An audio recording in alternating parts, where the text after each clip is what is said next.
a fun night at NFL Honors last night. Yeah, let's hear about it. First order of business, most important thing, had seats in the row in front of George Kittle. Kittle and his wife and his mom and his dad. So that seems like a party. Yeah, we did have that. There you go. Took a selfie with the Kittles.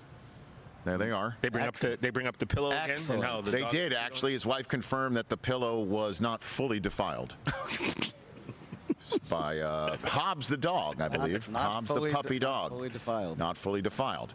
The Hall of Fame announcement was unbelievable. They did a great job. Again, normally what we've had is Hall of Famers. This happened organically a few years ago, is that when the Hall of Famers were introduced on the stage, the returning Hall of Famers in the audience would just come up and go to the stage to welcome them. Just like, hey, we're in the Hall of Fame. We have full carte blanche to go up on stage. Do whatever we want. We don't have credentials. Our credentials are in Canton, okay? You can check my credentials in Canton. Go to YouTube. So they had the returning Hall of Famers on stage already last night. Wow.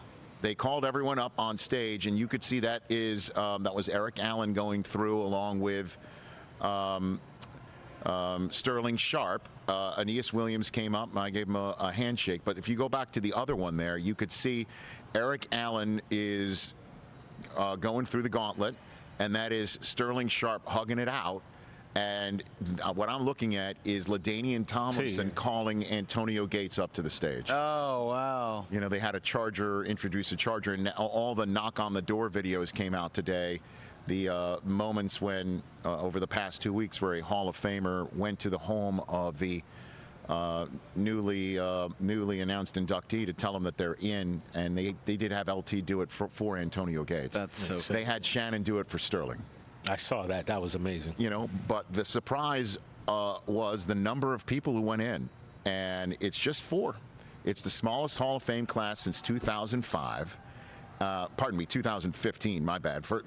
Shortest one in a decade. And I kind of don't know how to respond to it other than smallest since 2005. So it's the smallest in 20 years.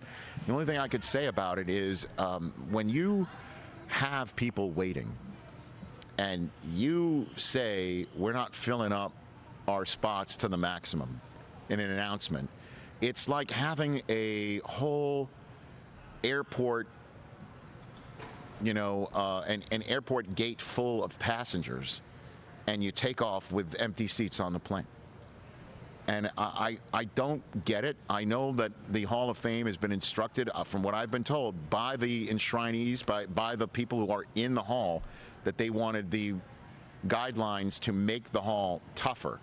80% is the vote that Hall of Famers have to get now. 75% is what Cooperstown has. Right. Yeah.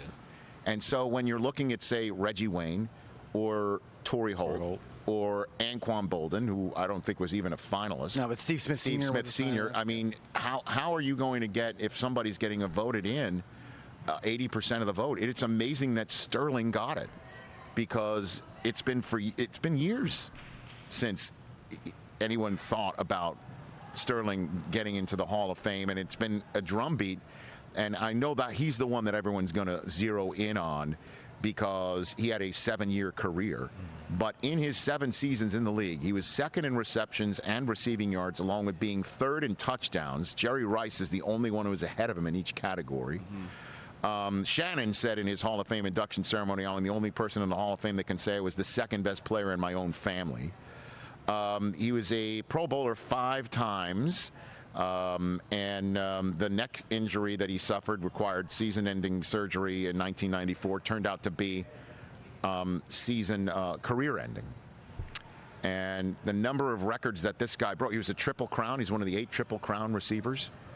And I just remember him, and I will never begrudge anybody getting in the Hall of Fame. And certainly Sterling I've known forever and a day, and it's been kind of tough to see it pass him by like that, and the fact that he is now in, and he was great.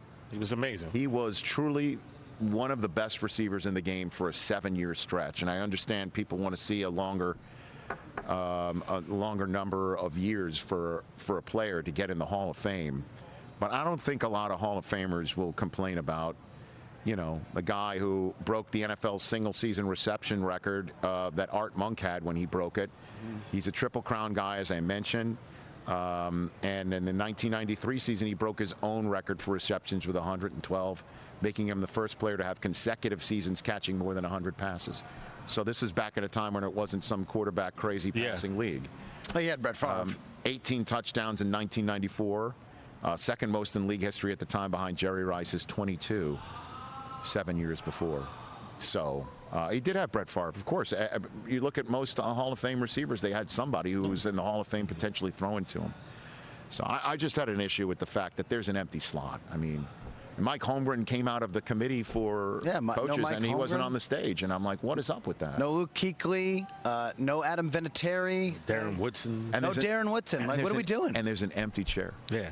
Come on. I'm not a fan of that at all. Catch the Rich Eisen Show every single day on the Roku channel, 12 to 3 Eastern, for free.